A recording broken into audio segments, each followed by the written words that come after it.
e eu descobri pessoas e cabeças absolutamente globais no interior do Pará, no interior da Paraíba, e pessoas absolutamente locais com uma cabeça pequena na Alemanha. Então, a geografia e a capacidade de falar 50 línguas não define, né, essa capacidade de conectar, essa capacidade de transformar, de engajar. Neste episódio do IPOcast, você vai conhecer o Daniel Silveira, presidente da Avon. Nascido em São Paulo, Daniel pretendia empreender logo após a universidade, mas o desejo mudou ao começar sua carreira como trainee da Natura, onde permaneceu por mais de 20 anos. Desde 2020, quando a Avon passou a fazer parte do grupo Natura Eco, Daniel assumiu a liderança das operações da empresa no Brasil, seu maior mercado. Seu foco está em direcionar a jornada de crescimento da Avon por meio de transformação social, digital e do modelo de negócios da companhia. Está começando agora o IPOcast, o podcast do IPO Brasil. O IPO é uma comunidade global de executivos e empreendedores extraordinários com mais de 30 mil membros no mundo. Aqui, toda semana você conhece uma nova história de vida e carreira dos nossos membros. Este episódio é em parceria com o Exame e patrocinado pelo Grupo Boticário.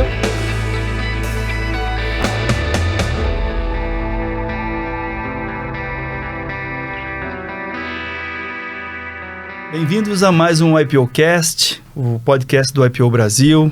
Hoje aqui com Rossana Sadiq, junto comigo na bancada. Uma entrevista interessante, Rossana, porque é de um mercado que você já participou, né? Divido paixões e histórias aqui. Isso. Eu ouvi falar que você tem um verbo, né? Que você já foi avoniana, né? Um adjetivo, sim. É um adjetivo, é verdade, não é um verbo.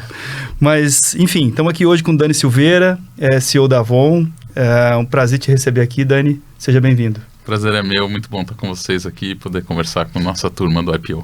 Bacana. E aqui a gente vai contar as coisas que a gente não conta em outros lugares. Boa. Né? Então, combinado. Começa falando aqui da sua jornada original, assim, seu núcleo original familiar. Como é que você tem essa memória na sua cabeça? Legal.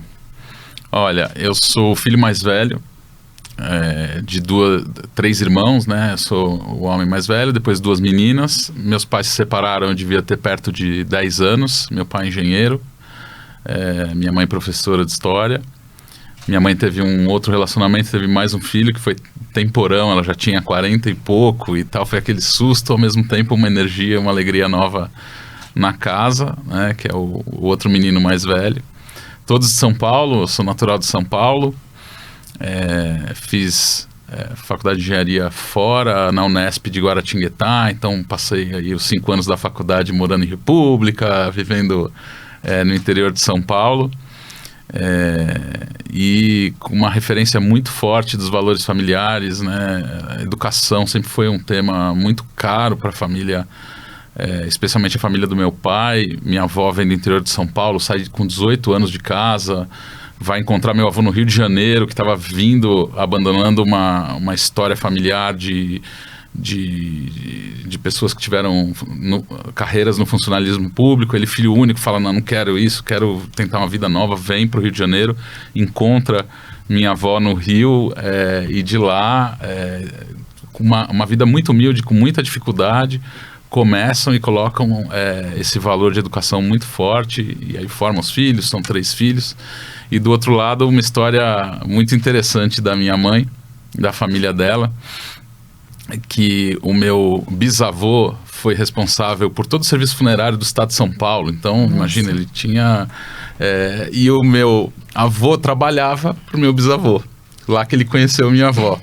E ele trabalhava numa loja funerária e conta histórias divertidíssimas da época que ele passava, deitava à noite no caixão, colocava uma caixa de fósforo e dormia no caixão. Você imagina o que podia ser isso, né?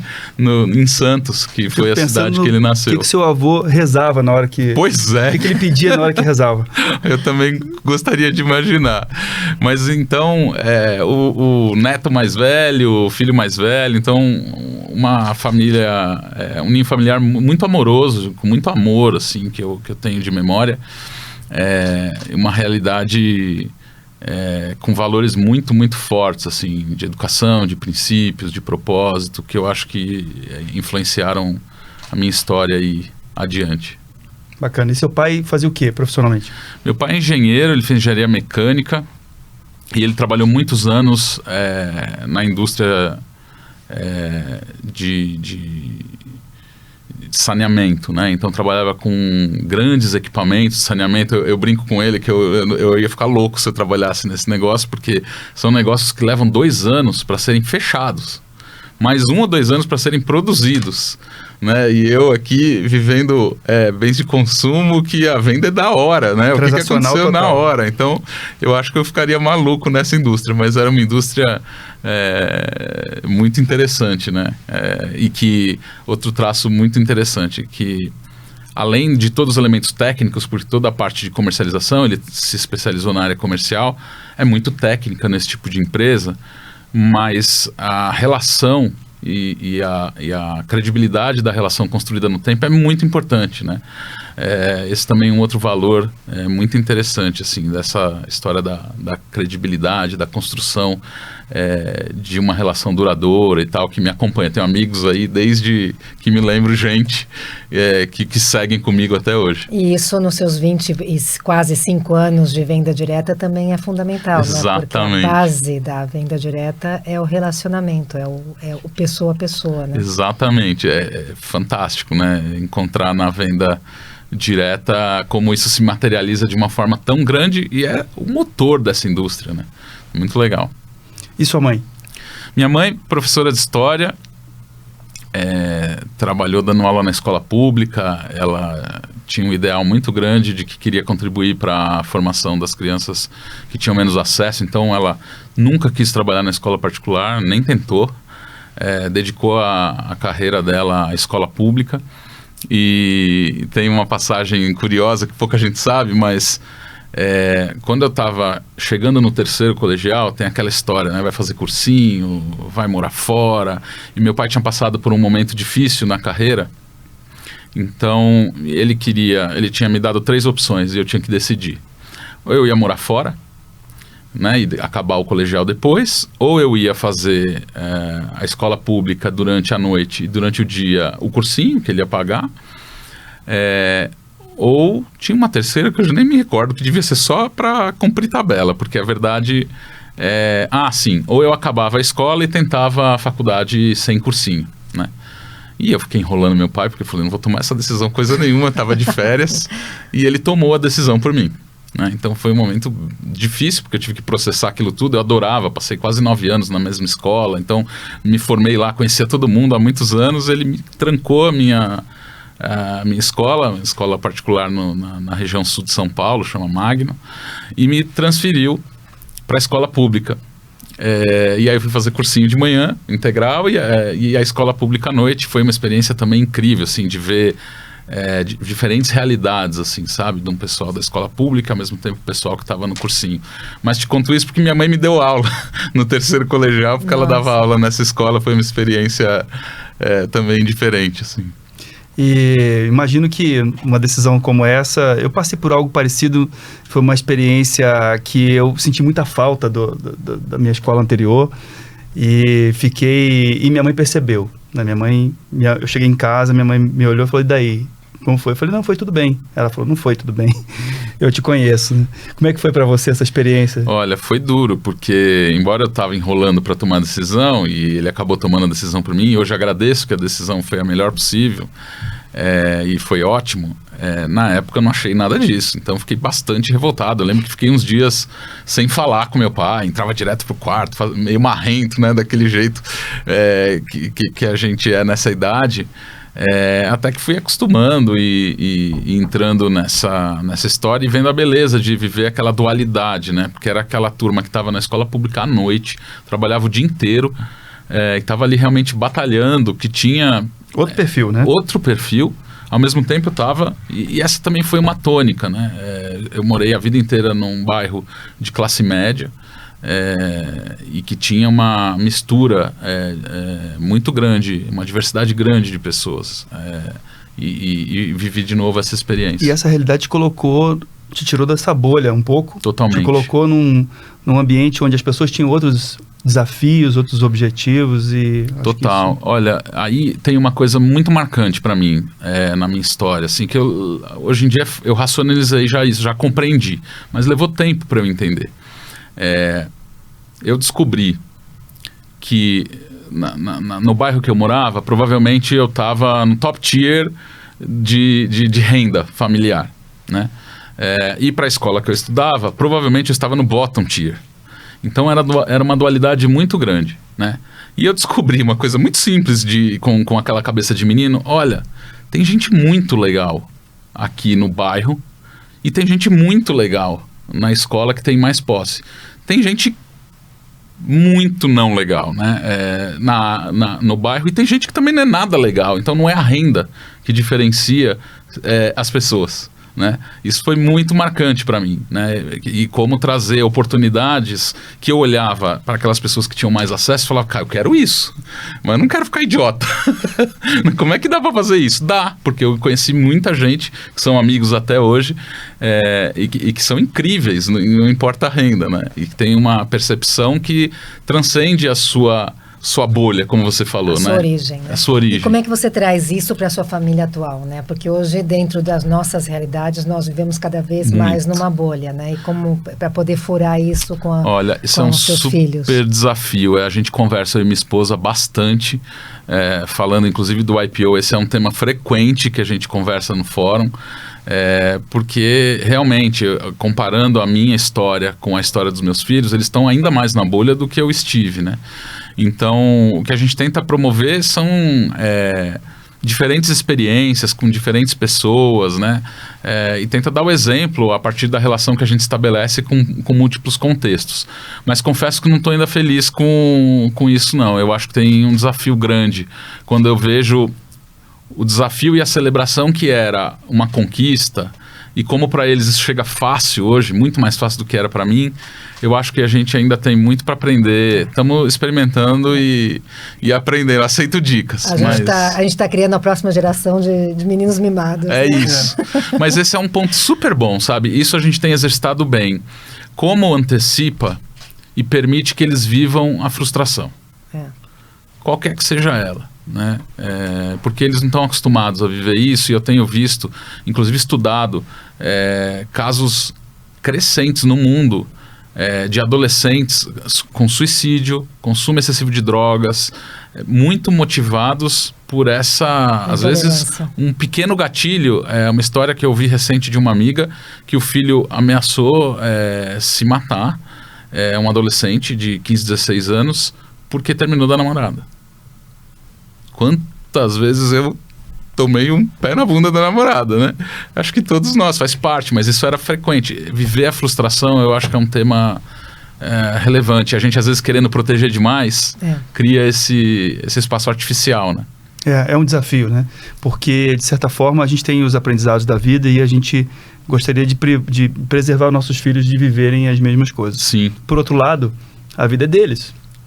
Eles precisam viver os seus desafios, as mudanças de escola, as frustrações de não conseguir determinadas coisas, né? E a gente tem que ter força para falar, você precisa viver isso. E eu falo dos meus filhos assim, e tem algumas reflexões, porque eu tenho filhos de várias idades, né? Tenho uma filha de 11 anos, tenho um filho de 21 e uma enteada de 30. Que legal. E são cada um num momento da vida diferente. E depois de certa idade, a sua influência diminui, dependendo de como você se comunica, a sua influência diminui. Então você precisa ter a inteligência de saber como trazer para certos ambientes e levar certos ensinamentos. E eu e minha esposa, a gente conversa demais sobre isso. Fica pensando, como é que a gente vai tratar desse assunto aqui para gerar efeito? Porque filho você tem acesso, óbvio. Totalmente. Mas você precisa ter acesso com influência. Então como você vai tocar, né, como é que você vai mexer... E passa por isso que você falou agora, né? Dessa questão de como os filhos lidam com a frustração, como eles lidam com os desafios, os desejos, né? As coisas que eles querem. E a gente precisa, de alguma forma...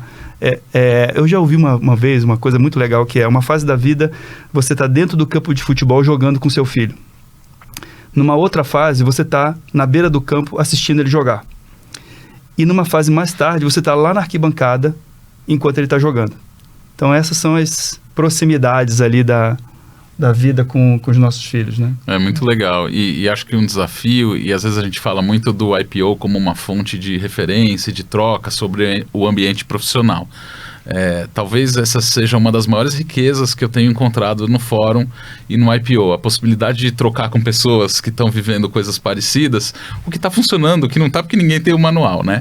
Recentemente eu recebi uma dica que eu vivi recentemente e foi incrível, que é para criar contextos em que você esteja conectado com seu filho, ou jogando junto, ou na beira do campo, ou na arquibancada, às vezes não é natural, e tem algumas fases da vida que eles se distanciam. Então o meu mais velho, eu tenho 2, um de 13, que é o Guilherme, e um de 9, que é o Gustavo. O de 13 está entrando naquela fase que você conhece.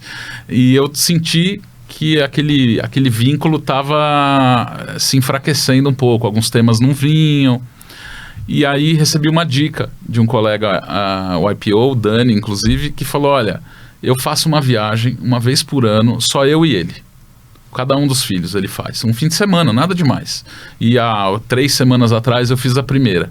Olha, incrível, assim. A qualidade da conexão, porque ali é tudo para ele, é aquela conexão. A gente, inclusive, na ida, fez o acordo da viagem. O que podia e o que não podia. Então, ó, celular não pode, isso aqui pode. A gente combinou o jogo. Fica essa dica aí, foi muito legal. É uma dica que eu já ouvi várias vezes. Eu já fiz em casal com o difícil, quanto mais vai crescendo, ainda bem que você fez agora, porque quanto mais vai crescendo, menos eles vão querendo fazer essa viagem. É, né? Isso. E mais difícil é a gente poder também, justamente, convergir os interesses e as paixões, né? Eu fiz isso com um dos meus filhos, estou devendo para os outros.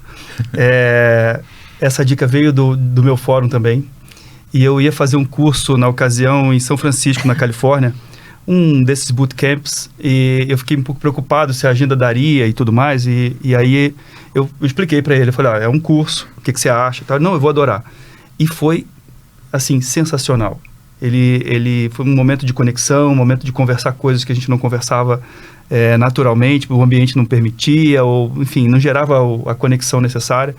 E passados 3 anos, eu acho, dessa viagem, para mim foi inesquecível, que eu pretendo fazer com os meus outros filhos e para ele também.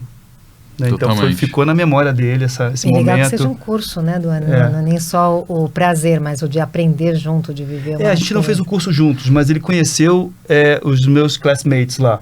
E ele adorou ter conversado, e a gente é parecido fisicamente, todo mundo deu uma atenção para ele e tal. Que legal que vocês são parecidos, então... É muito legal. Uma conexão bacana. Você sabe que tem 3 elementos que eu tenho aprendido e tenho tentado exercitar muito, e ele serve para os filhos e serve para o ambiente profissional, que às vezes a gente se atrapalha na sequência, que é assim. Primeiro, respeito. Então, normalmente a gente está no papel de pai e esquece desse elemento, porque já tem um vínculo, né? Já tem uma relação. Então, depois que você respeita, né, você demonstra que você ama. Né? Não interessa o que vai acontecer, você ama aquela pessoa, né? Que nesse caso é seu filho, mas poderia ser um colega de trabalho, alguém da sua equipe. Para aí então, quando você já se sente respeitado, se sente amado, você desafiar. E às vezes eu me vejo muito indo direto para o desafio. Você não pode fazer isso, tem que fazer isso melhor, você tem que fazer aquilo lá, sem ter demonstrado antes o respeito e o amor que dá um ambiente seguro. Confiança. Exatamente. Sabe? Esse mantra tem ficado na minha cabeça o tempo inteiro.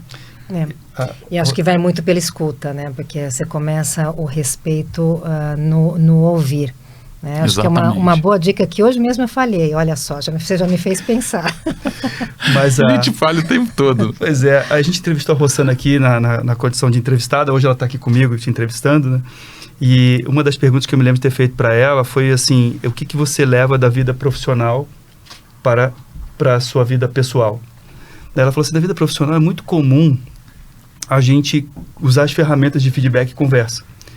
E eu me lembro disso que você falou, eu levei isso para minha casa, né? Você então, tem assim, as técnicas de influência, você tem as técnicas de feedback, você tem as técnicas de empoderamento, as técnicas de escuta. Tudo isso a gente é treinado no ambiente profissional. E em casa a gente vai no 1, 2, 3, já, né? A gente vai, né? Eu só vou repetir uma vez, né? Isso. A gente pula todas essas ferramentas. E quando me perguntaram, que foi a pergunta que o Duane me fez, me fizeram essa pergunta, falaram assim, você é tão boa líder em casa como no trabalho?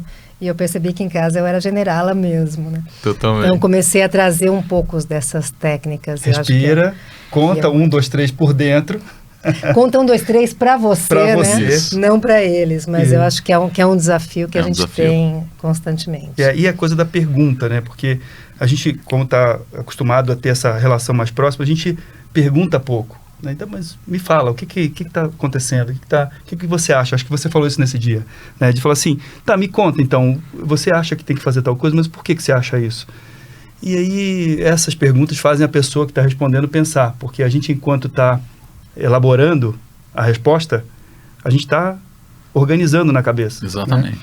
E eu me lembro de ter falado uma dessas com meu filho sobre gastos, né? A gente conversando sobre isso, e ele falou assim, não, mas talvez você queira uma vida para mim, que eu não quero tanto, e minha mãe também, e não sei o que, tal.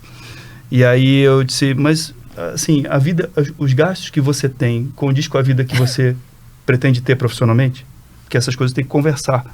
Não necessariamente, assim, precisa ter um alinhamento. Se você quer ter uma vida mais ligada a gastos menores, você precisa se preparar para isso. Claro. E eu me lembro que ele parou um pouco para pensar, né? Então são as perguntas que a gente vai fazendo para a turma, né? E é isso, e ao fazer as perguntas, você demonstra um interesse real e genuíno, e que no fim do dia é respeito, né? Me peguei esses dias reclamando um montão com o mais velho sobre um conteúdo que ele estava consumindo no YouTube. Isso aí é uma porcaria, por que você está vendo isso? Eu não estou respeitando que, por algum motivo, que eu posso não gostar, mas aí sou eu não gostando. Ele tem interesse por aquele conteúdo, ele está achando o máximo eu ver aquilo. Ou porque o amigo vê, ou porque ele acha de fato interessante.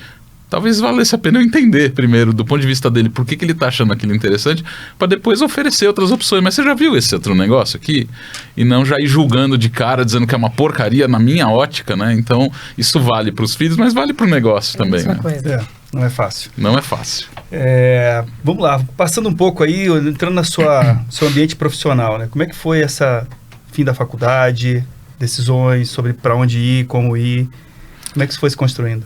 Isso é bem legal, até gosto de dividir isso porque, obviamente, eu observei a carreira do meu pai, que foi uma carreira muito legal, muito inspiradora. Meu pai, uma figura muito importante na minha vida, e ele foi crescendo com uma carreira bem interessante nessa empresa que eu comentei que ele trabalhava. Ele trabalhou 17 anos lá, e um belo dia, por um motivo que eu como criança não conseguia compreender, ele foi demitido.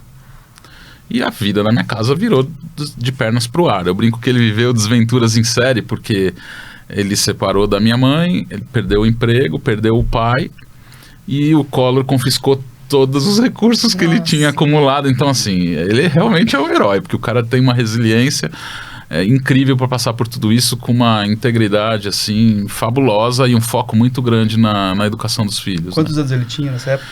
Nessa época, ele devia ter por volta de uns... Tinha quase a minha idade, viu? Acho que até menos. Acho que ele tinha uns 43, 44 anos. Eu tô com 47.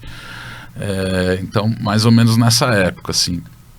Você tá usando boas coisas da Avon, hein? Eu tô enganando bem. Então, nesse momento, na visão do menino de 15, 16 anos, falei, empresa não é legal.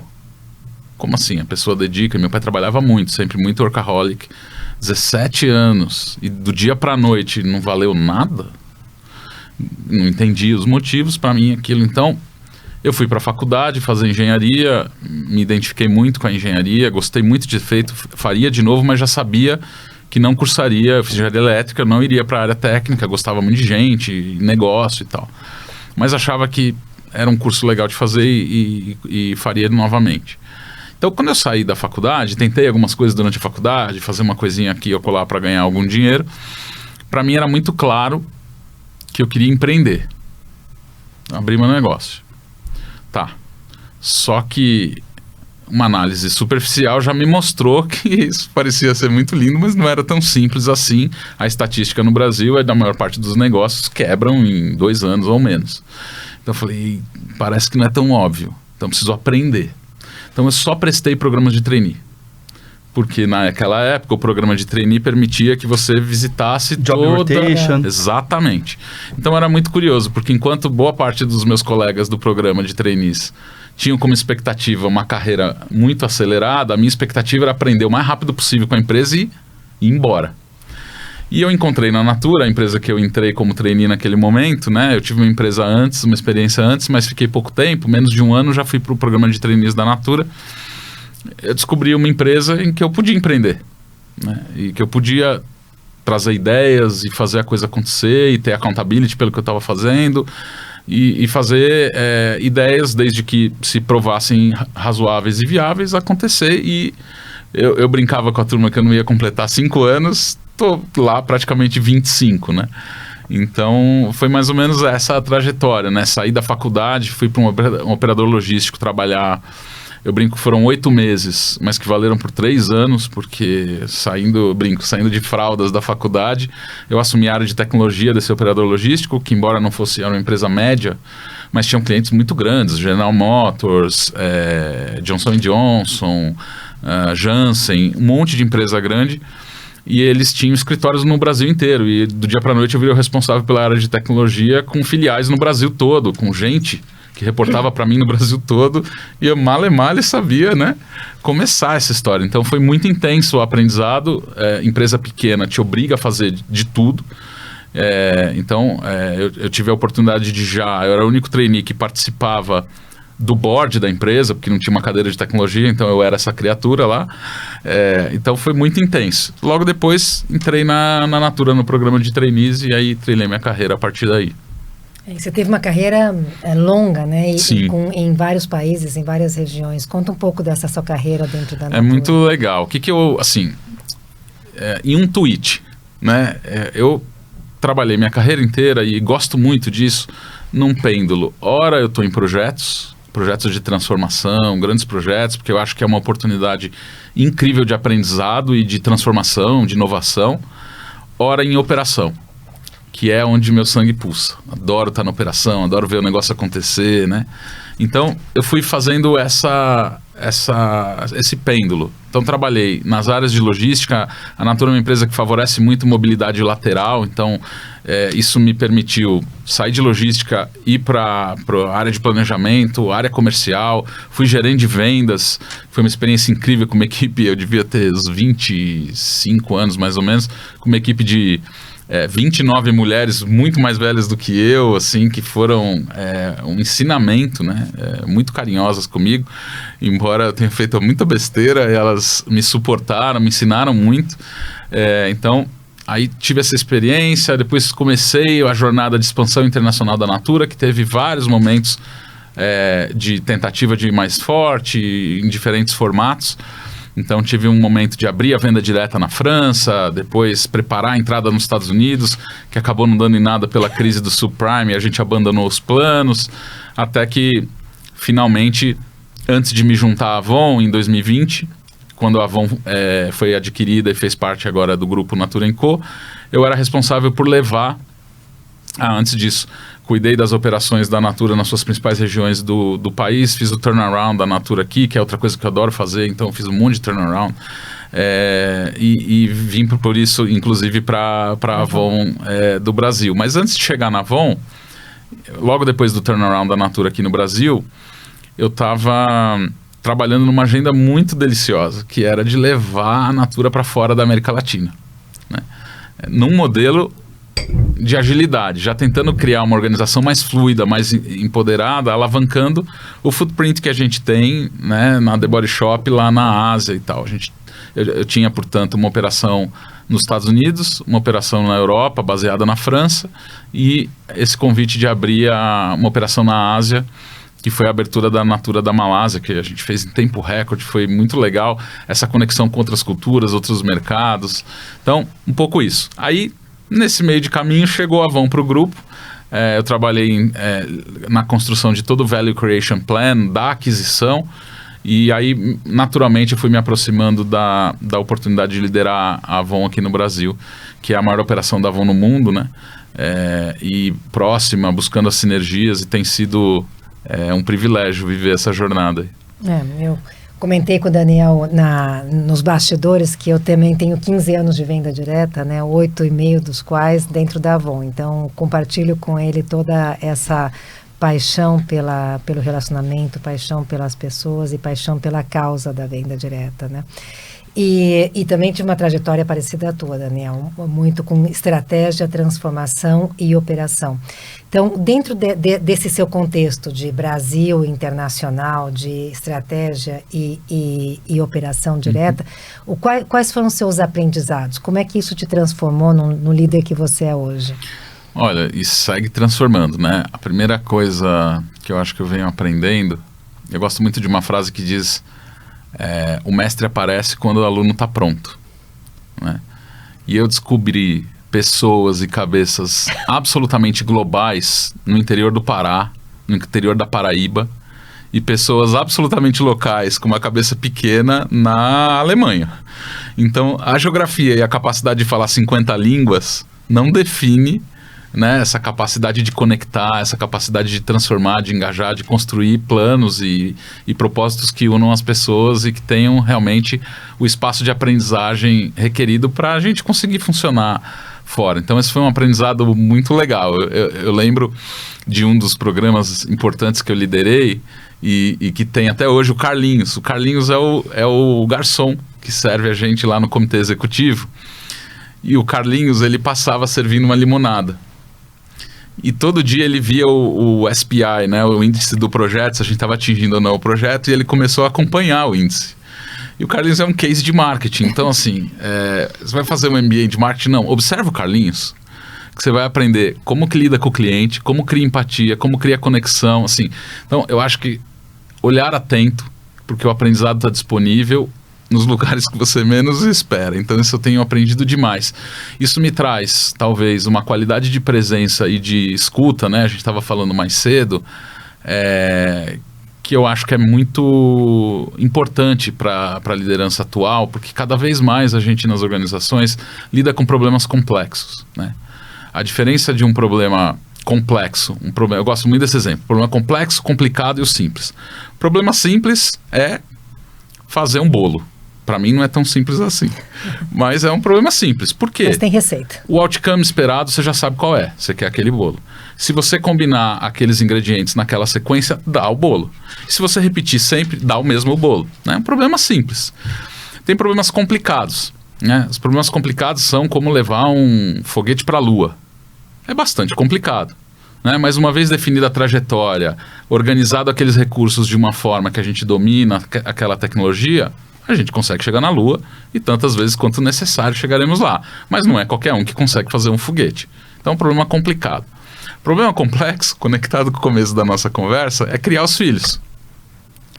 Qual é o outcome esperado? Não tem receita, não tem mais. Outcome esperado, eu quero que meus filhos sejam felizes.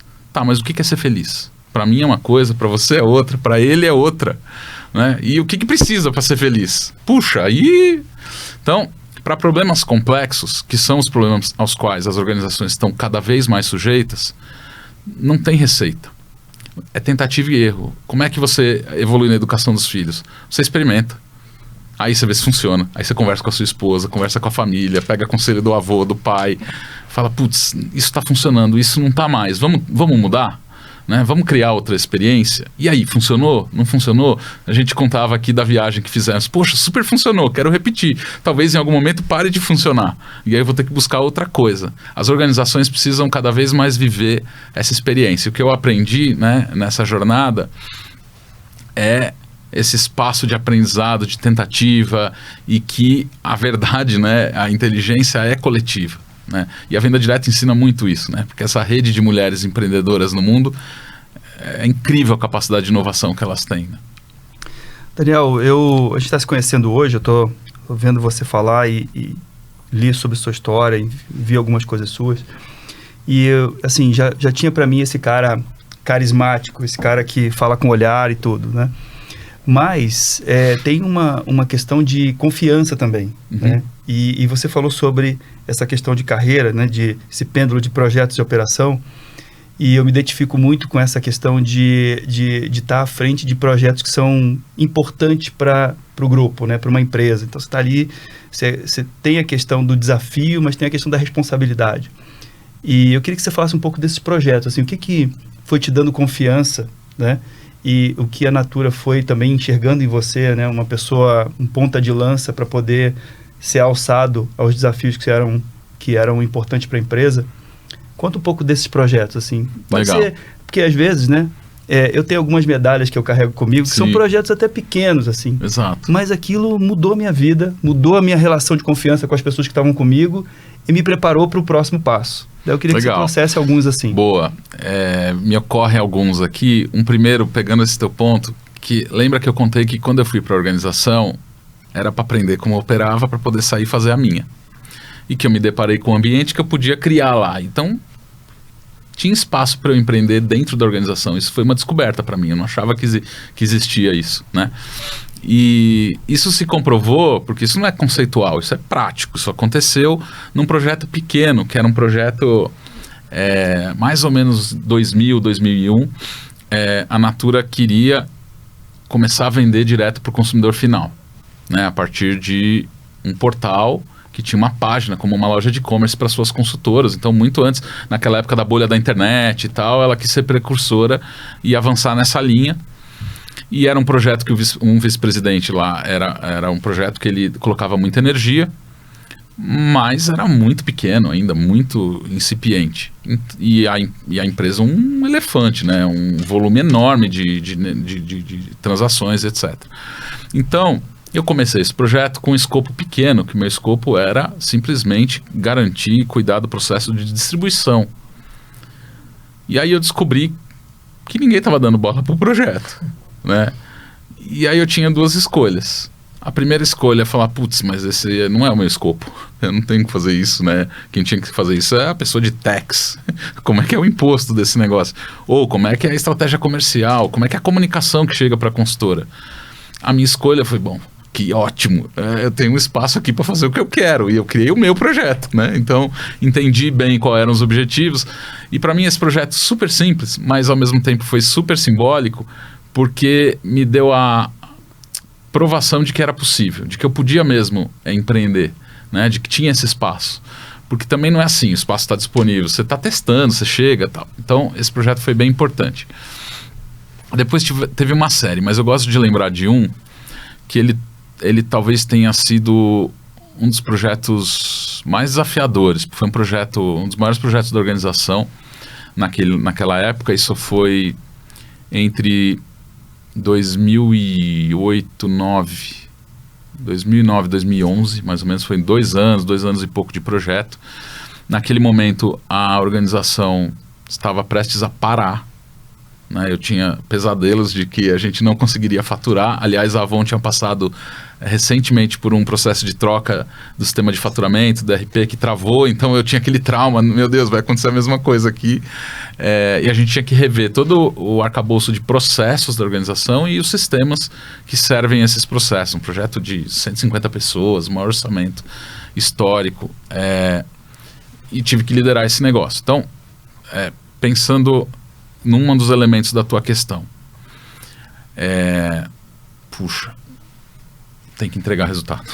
Vocês iam implantar um ERP de mercado? A gente implantou o SAP, mas o SAP não dava conta de tudo que a gente faz. O SAP não dava conta sequer do faturamento efetivo ou da captação de pedidos, porque o volume é tão grande que a performance era muito difícil para o SAP naquela época, ele não dava conta. Então a gente teve que fazer um misto de ERP de mercado com algumas customizações e desenvolvimentos próprios para poder atender as demandas da venda direta, que tem as suas especificidades, né? Então, eram múltiplas frentes. Então, a gente trazia BI, então entrava com BI, fazia toda a revisão do Order to Cash, né? Todo o processo de Order to Cash, toda a parte de atendimento, o faturamento ERP, captação de pedidos, promoções, enfim, era uma infinidade de processos e sistemas. E lidar com aquilo, eu lembro do meu chefe na época, ele falou, mas tu é zarado, hein? Justo no ano que o desempenho, eu já tô antevendo que vai ser mais difícil, você vai ser a desculpa para todos os problemas, né? Dito e feito. Mas foi um aprendizado enorme, assim, de lidar com a pressão das datas, né? Tinha um budget super restrito, uma equipe consultoria para todo lado, né? Parceiros de toda a natureza, um ambiente de tecnologia, porque tinha processo, mas tinha muita tecnologia, e foi muito, muito desafiador. Inclusive porque, e aí é um ponto muito importante, né? Essa turma trabalhava 24/7. Então, assim, a pressão absurda. E aí eu descobri uma outra coisa que para mim faz muito sentido, né? Que endereça um pouco esse elemento, que é quando você tem um porquê, você supera qualquer como, né? Então, criar um propósito para aquele grupo, para aquela organização, entender por que a gente tinha que fazer aquilo, o que aquilo mudava na vida da consultora e da família dela lá na ponta, foi fundamental para aguentar as horas sem dormir, o trabalho, a pressão, etc. E aí, eu acho que esse foi um dos maiores aprendizados, ver o que aquele time foi capaz de fazer. Eu morro de orgulho até hoje dessas pessoas, hoje ainda conecto com uma ou outra, estão voando por aí, mas a experiência foi muito transformadora. Muito legal. Você comentou agora também sobre a questão da escuta e do envolvimento com as revendedoras no processo de inovação, né? Então, eu vi que recentemente a Avon lançou uma linha de maquiagem, que é a Juntas, que foi a partir de um processo de Open Innovation, né? Então, como é que vocês estão trabalhando com esses conceitos novos, como Open Strategy, Open Innovation, e com a participação dos vários players internos e externos do mercado para catapultar a inovação que é tão importante dentro da empresa, né? Em processos e em produtos. Totalmente. Olha, é uma jornada. Nós estamos, de novo, como eu falei, experimentando várias coisas e tentando aproveitar e potencializar, talvez, a nossa maior fortaleza, né? Que é essa comunidade, no caso do Brasil, de mais de 1,5 milhão de mulheres e homens, mas a grande maioria mulheres, absolutamente apaixonadas pela marca e que tem na marca não só uma fonte de produtos cosméticos, né, e conexão com a sua autoestima, mas também como fonte de renda, né? Então, isso é um privilégio. E poder contar com isso abre várias possibilidades e, sendo muito franco, acho que a gente está subestimando a potência dessa rede, não é de hoje. Sim. Aliás, é uma crítica que eu faço à venda direta no geral, né? E essa é a jornada. E Juntas foi um belo exemplo. Como é que a gente constrói uma coleção de maquiagem feita por elas, para elas, porque elas sabem o que vende, elas sabem. Então, o valor e a inteligência que existe nessa rede é muito subestimada e a gente está cada vez mais encontrando formas. Recentemente nós fizemos, não é tão recentemente assim, há mais ou menos 2 anos, uma pesquisa junto com as nossas pesquisadoras nos Estados Unidos para pesquisar os tipos de pele da brasileira. E a gente fez descobertas muito incríveis. Primeiro, que a diversidade de tons e subtons da pele da brasileira é uma das maiores do mundo. Nem na África a gente tem, porque não houve a mixidade que houve na África, não houve aqui. Lá atrás, quando a gente remonta, infelizmente, a escravatura, muitas tribos africanas vieram se conhecer aqui, elas nunca tinham se encontrado na África. E aqui houve toda essa miscigenação tão maravilhosa, né, que traz características muito incríveis para a brasileira e para o brasileiro. Você tem a pele indígena, você tem toda a migração asiática que foi forte. Exatamente. Né? Muitas influências. Muitas influências. E aí, pesquisando isso, descobrimos, além disso, que realmente não estávamos atendendo bem uma parte importante da nossa população, né? Mais de 51% da população brasileira é de negros, né? Pretos e pardos, e que não estava bem servido. E desenvolvemos a partir daí uma linha de maquiagem para elas, junto com elas, com a Vanessa da Mata, que nos ajudou, que é uma maquiadora que conhece muito da beleza negra e nos ajudou a construir essa coleção. Então, são várias as experimentos e tentativas de se conectar com essa rede que tem trazido excelentes frutos. Mas é uma jornada, estamos aprendendo, né? Recentemente na Natura se criou um conselho de consultoras, um conselho consultivo. Elas ajudam a dar palpite e dizer, eu acho que essa estratégia não está indo pelo caminho certo, essa daqui acho que é uma boa, né? E ajuda a gente a calibrar um pouco os caminhos. Afinal de contas, essa é uma verdade incrível, que nós estamos a serviços delas, né? E precisamos que isso aconteça dessa forma. Então tem sido bem legal a experiência. Interessante. Quero aproveitar uma oportunidade que é única aqui, de ter uma pessoa que foi Avon durante muitos anos. Muito legal. Eu queria que você falasse um pouco, Rossana, dos projetos assim que mais... você teve à frente de vários projetos transformadores, né? Eu queria que você comentasse um pouco sobre o que te marca e o que te lembra desse período. E queria conectar com essa Avon de agora, né? Uma Avon passando por um processo novo, né? Com uma outra marca, com uma questão cultural, tem toda uma convivência e adaptação de todos em relação a isso. Eu queria fazer essa linha do tempo aqui. O que você viveu lá e o que o Dani está vivendo lá agora? Olha, o que eu vivi na Avon, que foi entre 2004 e 2012, né, final de 2012, foram grandes momentos muito conectados até com os teus.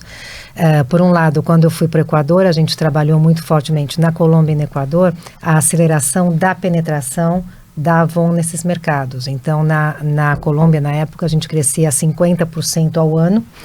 E nos 2 anos que eu fiquei à frente do Equador, a gente cresceu 80% em 2 anos. Então, foi momentos de estratégia para aceleração de crescimento baseado em penetração e em cobertura.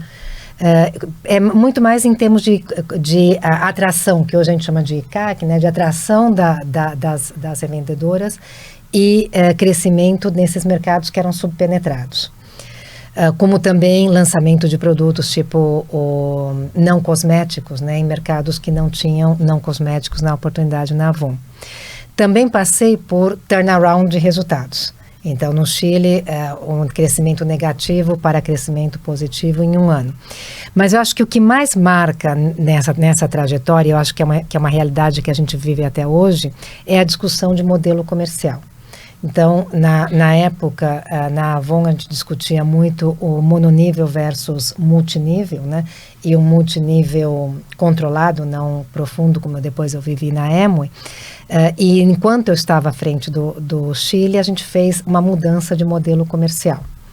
Quando eu vim para a Amway, a gente também discutiu a questão de mudança de modelo comercial, muito mais focado na questão de social selling e digital. Mas aí ainda era embrionário em 2018, 2019, a gente só tinha os modelos chineses para olhar e ver como a gente podia trazer isso dentro de uma realidade de venda direta que ainda era muito percebida no porta a porta, no corpo a corpo, versus uma realidade de influencers e social selling, né? Essa eu acho que é uma equação, a gente até contratou a BEM na época, fez um mega projeto que no final morreu um pouco na praia. Mas eu acho que essa é uma realidade e um grande desafio que a gente hoje ainda enfrenta como venda direta, né? As pessoas me olham muitas vezes e falam assim, nossa, você ficou 15 anos em venda direta, a venda direta já está morta, né? E é engraçado, porque venda direta hoje é a venda do futuro, né? E eu fui contratada como consultora, inclusive para cartão de crédito, para shopping center. Mercados que queriam entrar. Mercados que queriam aprender a como catapultar o relacionamento para dentro dos negócios, né? De deixar de ser um B2C para ser um C2C, né? Então, ou B2C2C, né? Então, e que isso é a venda direta. E hoje é o grande filão de ouro das empresas que buscam trabalhar com influencers e com o social selling. Mas a origem de tudo isso é a venda direta. E eu acho que a própria venda direta hoje tem um grande desafio de ser origem e abandonar as suas origens para viver o futuro. Então, eu acho que essa é uma equação que eu não vi acontecer nos meus anos no mercado e nem nos últimos anos. Então, acho que seria essa pergunta de lá para daqui para frente. Foi, né? Como é que fica, né, Daniel? O que você tem visto nesse sentido? Eu faço até um comentário para ver se faz sentido pelo que você descreveu, que Rossana descreve muito uma jornada de território, né, de ocupar novos espaços e de estabelecer. E você, nos exemplos que você trouxe, fala muito de qualificar essa relação. Isso. Né? Então, a gente está vivendo um momento onde a diversidade é algo mais presente na nossa vida, de uma forma geral, e isso precisa ser representado nas relações. Quando você fala de um projeto que estuda as camadas de tons diferentes de pele e que traz as revendedoras para criar, junto com vocês, os projetos, parece que é uma relação que primeiro foi construída e agora está se qualificando, né? Faz sentido? Faz super sentido. Eu acho que muito do que eu estou vivendo na jornada de transformação da Avon passa por 2 grandes pilares. O primeiro é de recuperar a potência da marca, né? Como é que a gente valoriza, assim, qual é o DNA dessa marca? Que quando eu lembro de logo que eu fui para a Avon, alguns amigos falavam, puxa, que legal, eu nem lembrava que a Avon estava aqui. Né? Então, como trazer a Avon de volta? A Avon é uma empresa de 137 anos, né? A gente sabe de tantas empresas que foram coqueluche do mercado que duraram muito menos, né? De tecnologia, em várias áreas, e que não sobreviveram, né? Então, poxa, essa resiliência tem motivo, né? Eu acho que as empresas, elas têm longevidade enquanto elas oferecem para a sociedade um valor que a sociedade está disposta a pagar, né? Então, que valor é esse? Qual é a releitura dessa Avon que foi criada em 1886, quando as mulheres não podiam nem votar, para o século XXI? Né? E aí a gente começa a descobrir uma série de potencialidades que eu falo, nossa, como pode uma empresa de 137 anos que parece que foi desenhada para os dias de hoje? Né? Porque muitas daquelas coisas com uma releitura tão novas, né? E como a gente traz essa energia de volta para a marca. No ano passado foi muito legal, a gente ganhou um case em toda a América Latina, Brasil, do TikTok. Então você imagina como uma marca de 137 anos foi case no TikTok, com bilhões de visualizações de um filme que a gente trouxe um jeito diferente de falar sobre a base, com uma crítica de cinema, tal, muito legal. Então como é que a gente moderniza essa marca e mostra que ela, sim, ela respeita e ela honra toda essa herança histórica e as representantes que estão conosco há muitos anos e que já estão, né, fechando suas carreiras conosco há muitos anos, mas atrai as pessoas muito novas que estão conectadas com o social selling e com as plataformas de tecnologia que potencializam o relacionamento. Então, eu vejo a tecnologia como um aliado, né? Para quê? Para 2 coisas.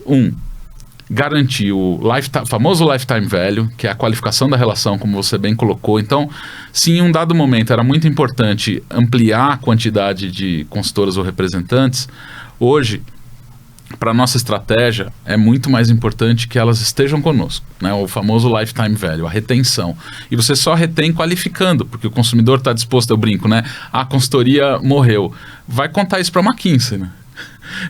Eles vendem consultoria, né? Então, puxa, será que a consultoria morreu ou ela mudou de nome, ela mudou de lugar? Ou os serviços que hoje uma representante presta, eles são muito mais amplos e é muito mais claro para nós que elas são um serviço de atendimento, um serviço de entrega, um serviço de pagamento, um serviço de consultoria, de recomendação. Então, puxa, tem coisas que o mundo moderno, a tecnologia, já encontrou formas mais produtivas de fazer, para que aquilo que é contato humano e human touch, que só ela é capaz de trazer, seja potencializado, né? E eu acho que é assim que você qualifica essa relação e é nessa jornada que nós estamos. Mas leva tempo, né? Muito investimento, mas estamos no caminho. E aí, você tem alguns exemplos de coisas, você falou do TikTok, Sim. Mas assim, de ferramentas ou mudanças que tenham sido feitas para elas nas pontas? Sim, assim, tem um montão, algumas que eu menciono, né? Hoje a gente já consegue trabalhar com elas. Bom, a pandemia, se teve tudo de ruim que pode existir, ela acelerou muito a agenda de digitalização. Isso não é diferente conosco, assim, elas adotaram, porque essa história de que a base de consultoras e representantes, ela não é digital, balela. Todas, né? Todo mundo ela tem não celular. é digital na plataforma, na sua plataforma, mas ela está no WhatsApp, com qualquer idade. Então, sim, ela é digital. Como você participa da conversa dela e é relevante o suficiente para estar nos meios que ela compartilha conteúdos, etc., é uma segunda conversa. Mas não vem dizer que ela não é digital, porque ela é. Não é um desafio dela, é um desafio seu. É um desafio meu, exatamente. E quando você enxerga isso dessa forma, muda inclusive o tipo de pergunta que você faz para a organização, para a sua estratégia, e se ela está atendendo isso, né? E como a gente chega lá. Então, por exemplo, as revistas digitais. Hoje, elas já são uma realidade, né? Então, a revista que conecta e leva conteúdos de lançamento para as nossas representantes no Brasil inteiro, ela já não é mais impressa. Né? Tivemos uma redução de impacto de carbono violento e uma conexão que hoje é muito mais rápida, porque você imagina que eu consigo fazer até o demand shaping, né? Porque se eu começo a colocar um produto para vender e esse produto vende muito, ou tem uma restrição na cadeia logística, eu posso trocar, porque ele digitalmente está disponível para ela, diferente de um veículo impresso, né? O consumidor final começa a usar a revista digital, ainda é pequeno, mas vem crescendo. Né? A gente tem a possibilidade delas terem as lojas digitais, então elas têm o e-commerce delas, que elas alcançam clientes que antes elas não alcançavam, né? Antigamente, uma consultora de Alagoas não conseguia vender para a familiar dela que morava em São Paulo. Hoje ela consegue, via sua loja de e-commerce, ela pode vender tranquilamente e receber lá a comissão dela, etc. Outra ferramenta que é muito, muito interessante são cards de conteúdo que permite que elas compartilhem, usando as ferramentas delas, o WhatsApp ou qualquer outra, conteúdos de lançamento de produtos, uma combinação de um pack de ofertas. Puxa, eu sei que você está esperando um bebê, então você vai gostar desses produtos de bebê. Não precisa te mandar aquela revista inteira. Te personaliza o conteúdo e manda o conteúdo que é relevante para você, né?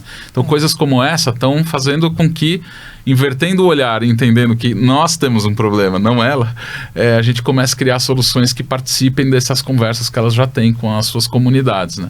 E assim como esse, tem uma série de exemplos. A gente tem investido isso mais forte até na Natura, numa modalidade que é incrível, que é da consulta. A gente descobriu que existem muitas consultoras na nossa rede que elas são incríveis treinadoras. E para que mesmo que eu tenha uma área de treinamento gigante, se eu tenho, a gente falando de Open Innovation, mais um exemplo. E elas são, a partir de agora, temos as consultoras treinadoras que são remuneradas por esse papel e ajudam a treinar. Eu não fico construindo conteúdo porque ela sabe o conteúdo, ela sabe a linguagem, ela se conecta, ela tem um exemplo próprio. Então, coisas como essa têm potencializado muito as redes sociais e a presença digital da nossa rede. E interessante esse projeto de consultoras treinadoras. Você tem uma ferramenta para isso? Elas se reúnem presencialmente com as treinandas, com as pessoas que elas estão treinando? Como é que é o processo? A maior parte dos encontros é virtual, né? Elas já eram, a gente já as encontrou fazendo isso, né? A gente só está ajudando a potencializar essa virtude que elas já tinham. Ali para elas já tinham programas online, eram micro-influencers, né? Na palavra da moda agora, micro-influencers que já tinham uma rede que, puxa, queria fazer o unpacking, um unbundle de produtos, ela mostrar como é que era, ela dar treinamento, como é que usa máscara. Elas já eram referências. A gente está ajudando elas, inclusive, monetizando essa transação que é treinar outra, porque não era, ela fazia isso. Trazendo para um repositório. Trazendo para um repositório com a ferramenta de conteúdo em que ela recebe a formação e o conteúdo para ajudá-la a potencializar o que ela já faz muito bem. Dizem que a gente aprende 10% no acadêmico, 30% uns com os outros e 60% on the job. Então, exatamente. Aqui vocês estão trabalhando bem nos 30%, né? Isso. Que é o principal. Ela sabe quais são as dores e as oportunidades umas das outras. Totalmente. Muito interessante. Eu queria entrar um pouco no ambiente de como é que você enxerga, como é que vocês leem concorrência. Legal. Né? Então, essa questão de ter revendedores no Brasil inteiro, de disputar o share of wallet ali daquele consumidor que olha outras marcas. Como é que vocês lidam com isso? Legal. Você tem 2 share of wallets, tá? Você tem o share of wallet do consumidor e o share of time wallet da revendedora, né? Então, acho que são 2 públicos. Tem toda a razão, né? Que ela pode estar... ela se divide entre produtos para poder formar a receita dela, ou negócio. É isso. O nosso modelo, isso é válido para a Natura e para a Avon, ele é baseado num tripé, né, que a gente fala, um tripé de prosperidade, pertencimento e propósito, né? Essa junção é que traz o uniqueness desse modelo, né? Então, como ela encontra, sim, uma fonte de renda relevante que permite que ela consiga realizar seus sonhos, empreender, cuidar do seu tempo como ela escolhe, como ela encontra uma rede de acolhimento, uma rede de compartilhamento de desafios, né? Uma rede, o IPO delas, né? E como ela encontra propósito, né? Todas as empresas que fazem parte do grupo Natura & Co são empresas que, de uma maneira ou outra, têm um compromisso, inclusive público, de gerar impacto positivo, né? Como gera impacto positivo no mundo? Traduzindo em miúdos, né? Impacto positivo se tirar qualquer empresa do grupo, o mundo devia ficar pior. Então, ou a gente está aqui para entregar valor e fazer com que o mundo melhore, e não é que estamos fazendo tudo perfeito, não, tem uma jornada enorme, mas a ambição é essa. E é para aí que temos que seguir. Por isso que um dos compromissos, um dos desafios que a gente tem lá é acabar com o desmatamento na Amazônia. Simples, bem difícil, né? Desmatamento ilegal na Amazônia. Bom, como é que a gente vai fazer isso? Aí vem uma segunda conversa, né? Então, a gente vem trabalhando cada vez mais em cima desse pilar para garantir que elas encontrem esses diferenciais com a marca, né? E para isso, tem 3 dimensões, né? O share of mind, o share of heart e o share of pocket, né? Porque lembra, essa rede é uma rede que não é isso é uma coisa que é importante as pessoas entenderem. Não é uma rede de profissionais de venda. São pessoas, na sua grande maioria mulheres, que são apaixonadas por beleza, por cosmético, que precisam e querem desenvolver a sua carreira na venda direta, mas que não foram necessariamente para uma escola de formação de vendedores. É diferente de você pegar um vendedor de alguma outra indústria. Portanto, essa disputa pelo tempo, né, de conseguir trazer e a conexão dela, está muito amarrada nesses diferenciais. A prosperidade, que é todo benefício econômico, financeiro que ela consegue com o negócio, é só um dos elementos, não é ele o diferencial. O diferencial está sempre nos outros 2, né, que trazem essa conexão, fazem ela querer estar conosco e escolher todos os dias, dedicar o seu tempo e essa energia para a Natura, para a Avon, para as empresas do grupo, né? Então, como é que a gente está lendo concorrência? A gente escuta elas nesses encontros, elas dão muitas dicas para a gente, de onde a gente está falhando, e tem uma série de instrumentos, né, que medem toda a teia de valor. Então a gente tem uma medida da teia de valor. O que é a teia de valor? Quais são, na visão dela, os elementos de valor na venda direta? O que ela busca? Ela busca uma recompensa financeira adequada ao tempo que ela investe, ela busca ser reconhecida, ela busca ter incentivos, novos produtos, ela busca um apoio no sell-out, né? Pô, me ajuda a vender, eu preciso que o consumidor esteja buscando esse produto. E tem uma série, ela espera um serviço de qualidade, né? Que ela peça e receba. Se o cliente tem algum problema, ela espera que eu faça algum trabalho de reconhecimento, de pós-venda e assim por diante. Essa teia de valor avalia a gente contra todos os competidores e mostra onde estamos bem, onde a gente tem a evoluir. E a partir daí, nós temos um grupo que trabalha a inovação do modelo comercial. Assim como a gente tem um grupo dedicado à inovação de produtos, a gente tem um grupo dedicado em inovação do modelo comercial, que está pensando o tempo inteiro como trazer elementos de social selling, como trabalhar cada vez mais a omnicanalidade, né? Porque a gente está falando muito de venda direta, mas especialmente no caso da Natura, nós já estamos com quase praticamente 700 lojas de consultoras, né? Lojas de rua, e mais uma centena de lojas próprias, né? Então, tem um ecossistema que se conecta aí, gerando uma experiência melhor para as nossas consumidoras. Eu inclusive, recentemente vi num shopping center uma loja da Natura. Fiquei muito bem impressionado com a forma como os produtos estão dispostos, porque a referência que a gente tem de lojas dentro de shopping centers são as lojas do Boticário, né? Sim. Que também passaram por um processo de transformação muito bacana, e o Arthur Grimble, que é membro do IPO, não sei se você já teve a oportunidade de conhecer. Já encontrei ele algumas vezes, mas não no IPO. Uma excelente pessoa, ele é um membro muito engajado do IPO e uma referência para a gente também. E aí eu vi a loja da Natura, né? Então eu fiquei com uma percepção assim, de uma loja de um nível de qualificação muito bem acabado, assim, o projeto ficou um projeto super moderno. Como é que é isso? Como é que são essas decisões, né? Então, assim, quantas lojas vocês querem ter, em que locais? Como é que é o aspecto de decisão de estar numa praça com uma loja própria ou não? Fala um pouquinho sobre esse processo decisório. A gente, na nossa estratégia, a gente tem um papel muito claro que desempenha cada uma dessas expressões da marca, né? A venda por relacionamento, a própria loja, que muitas vezes é usada pelas nossas consultoras como um ponto de experiência para o consumidor final, porque é muito difícil carregar todo o nosso portfólio de produtos, né, e ter uma experiência adequada. Então, muitas vezes elas levam os clientes nas lojas para fazer essa experiência. E como consumidor a gente faz isso, né? Porque Sim. a gente vai num lugar para ver um produto, uma TV, etc., mas não necessariamente a gente compra lá. A gente compra Volta na internet. no online. Você faz procura de preços na internet e aí você decide onde você vai comprar. Exatamente. Então é isso. Essa é a realidade de todos os consumidores em praticamente todas as indústrias, né?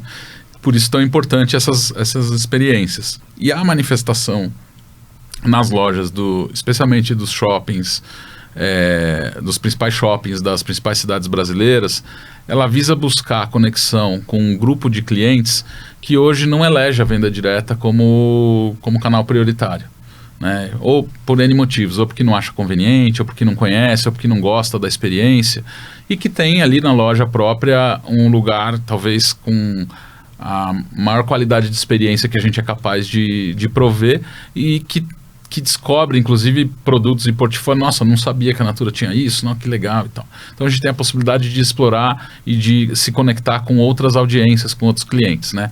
As lojas que estão nas ruas, né, que estão presentes em áreas de alto fluxo, são franquias tocadas por consultoras que resolveram se dedicar ao varejo.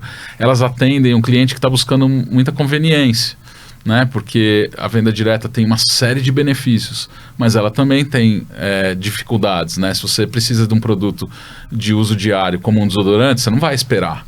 E às vezes eu preciso que você espere para fazer o pedido, receber o pedido e te entregar. Puxa, você passa numa loja dessa, resolve, compra seu produto. Então, é impressionante ver como nessas localidades o todo melhora, né? Porque a gente está mais disponível para o consumidor final. Então a escolha leva muito em conta dados sociodemográficos de cada uma das regiões, né? A cobertura geográfica das nossas operações de venda direta, de varejo. A gente tem um footprint que olha para tudo isso e vê qual é o tipo de mercado que no Itaim, no Itaim não adianta, não tem muita consultora no Itaim, porque as que tem estão dentro das empresas que trabalham lá e tal. Puxa, talvez ter uma loja própria num dos shoppings faça sentido para essa audiência, né? E assim sucessivamente. A gente falou muito de diversidade e você sempre fala no feminino, né? Sim. Revendedoras, consultoras, consumidoras. Então, a própria Avon, a assinatura dela é a Companhia para a Mulher, né? Como é que é ser um líder de uma companhia netamente feminina em termos de público e em termos de causas, né? O que você aprendeu, desenvolveu na sua liderança com esse a esse respeito? Muito legal. Isso para mim é muito bacana, porque eu aprendi muitas coisas nesses quase 25 anos numa indústria fundamentalmente feminina. Né? Primeiro, que o feminino é diferente de gênero, né? Então, o feminino habita cada um de nós, né? E eu acho que um dos grandes desafios dos homens, eu sou pai de 2 meninos, é trazer esse entendimento, essa compreensão e essa paz em acolher o feminino que a gente tem na gente, né? Que é essa energia que não é homem e mulher, é uma energia amorosa, uma energia de cuidado, né? Que sempre representou as mulheres. Então tem sido... De percepção, exatamente, de percepção, de né? Vulnerabilidade. É impressionante, né? E eu acho que essa energia... Bom, o mundo não está lá muito bom, né? Estamos passando por problemas, né? Precisamos repensar muito das coisas. E eu acho que a energia do feminino, inclusive coincidência ou não, os países todos que tinham lideranças femininas durante todo o processo de pandemia são que saíram melhor, que precisou realmente dessa energia de cuidado, de acolhimento, né? Então, tenho aprendido um montão. Além disso, é um desafio e uma certa incoerência, né? Porque é um homem liderando uma empresa que é a primeira empresa de beleza voltada para a mulher, né? Então, para mim, fica a responsabilidade de formar novas lideranças e dar espaço para as mulheres. A gente não tem... Isso é um motivo de muito orgulho, assim. Zeramos em todas as empresas, em todos os países do grupo, a diferença de pay equity. Então, assim, a remuneração é exatamente a mesma. Estamos esse ano zeramos também a diferença salarial étnico-racial, né? Isso foi um esforço, primeiro para descobrir qual era o tamanho dessa magnitude, depois para atuar, para resolver, e que significa que eu dei aumento e promovi mais pessoas que tinham um gap maior de salário. É isso que significa. E hoje não tenho mais essas diferenças, né? Mas eu acho que tanto Natura e especialmente a Avon tem essa energia do feminino desde o seu DNA, né? E especialmente na nossa região e no Brasil, é impressionante como, embora lá em 1886 as mulheres não podiam sequer votar, não mudou muito a realidade, né? Elas ainda são muito oprimidas, ainda tem um espaço, e como quem oprime a mulher não é a mulher, né? Então, como empresário, como pai de 2 meninos, assim, eu me sinto responsável em transformar essa realidade, né? Então eu acho que tenho vivido intensamente essa jornada de aprendizado, de despertar de consciência e usar o espaço que eu tenho, né, com o poder que eu consigo ter para tentar influenciar essa agenda adiante. Hoje meu board mais de 70% são mulheres, é incrível, aprendo um montão com elas, e é muito, muito gostoso. Que delícia. E falando um pouco de aprendizado e liderança, assim, quais são os seus aprendizados de liderança que você mais carrega e tem como preciosos nessa sua trajetória de mais de 25 anos? Legal. Olha, essa pergunta é boa, né? Primeira coisa, talvez, é que eu acho que... Talvez alguém queira me matar ao ouvir isso. Mas eu acho que a liderança é muito superestimada. O que eu quero dizer com isso? Claro que é importante a liderança, claro que é importante dedicar. Mas a importância é da rede, é do grupo de pessoas. Você não faz nada sozinho, né? A hora que você cai na real, que não tem ninguém que põe capa e voa, né? E faz superpoderes, e que você, cada vez mais, quando cresce na organização, precisa se conectar com as pessoas e, a partir de propósitos comuns, construir uma realidade que vocês queiram viver juntos, talvez seja a maior lição de liderança, né? E isso exige uma jornada muito intensa de autoconhecimento, né? E que não é simples, né? Acessar dentro de você, eu descobri que para ser o melhor líder, você precisa ser uma melhor pessoa, não tem outro jeito. Deixa eu ver como eu trabalho liderança. Não, se você não melhorar como gente, você não vai ser o melhor líder, né? E melhorar como gente dá trabalho, porque a gente erra, a gente não sabe, a gente tem que aprender, a gente comete erros, a gente tem que voltar, a gente tem que pedir desculpa, a gente tem que se abrir para o novo. E não é um desafio simples, né? É um desafio de uma vida. Esse é um desafio complexo. Complexo, super complexo. E de uma vida. E talvez o desafio mais delicioso que tem, que é se conectar com pessoas, mobilizar gente por algo que faça sentido, né? Eu sempre, para os mais jovens, que sempre me buscam perguntando, quanto tempo eu fico aqui? Eu falo, olha... Será que é tempo a medida que você deveria usar? Qual é o legado que você quer construir? O que você deixa nesse job que você vai fazer? Ele pode durar 6 meses e pode durar 3 anos. Não importa. O que você quer construir? O que você quer deixar?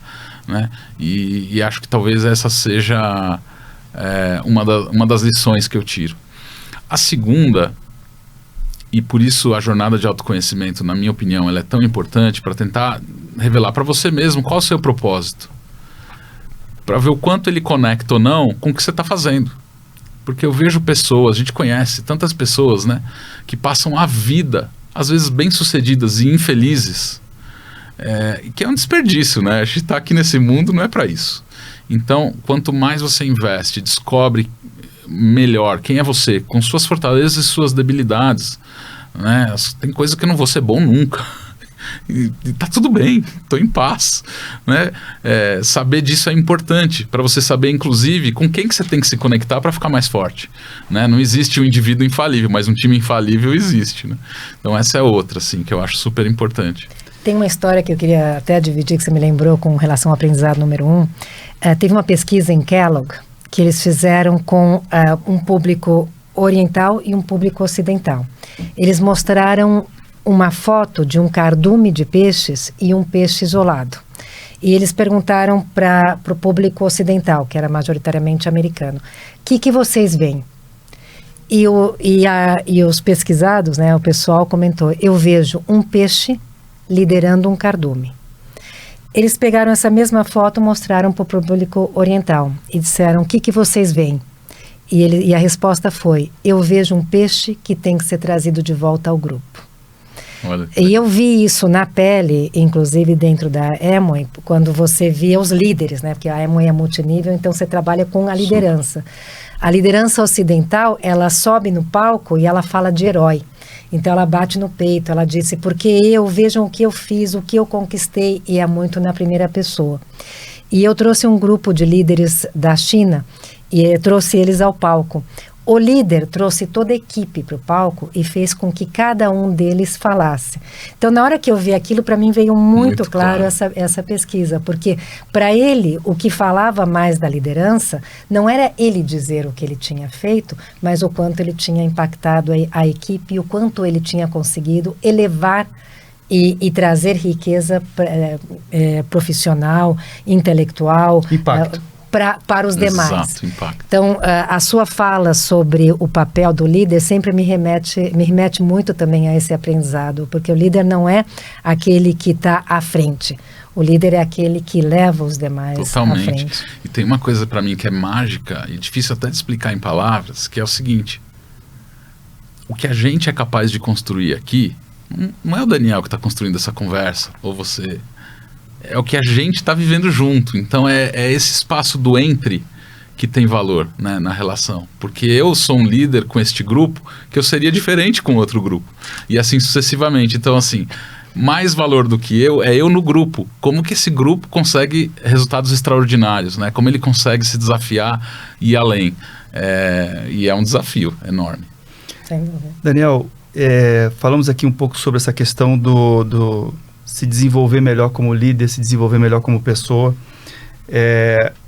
Se a gente perguntar para um liderado seu, assim, o que o Daniel precisa se desenvolver? Ainda está na rota de crescimento dele? Olha, você está com tempo? Não, eu imagino que tem muita coisa, né? Mas eu acho que eu sou muito acelerado. E às vezes ansioso.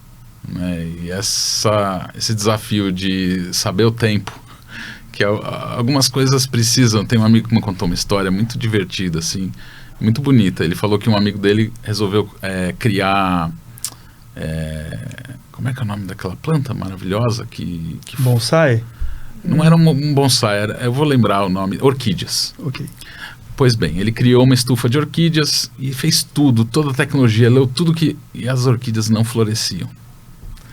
E aí voltou e perguntou, no final ele recebeu a seguinte resposta do mestre lá de orquídeas, que eu não sei quem era, ele falou assim, elas vão florescer quando elas escolherem florescer, quando tiver no tempo delas, e depois elas florescerem. Então, eu tenho dificuldade de lidar com essa ansiedade. Com as orquídeas. Assim, vai orquídea, vamos. Né?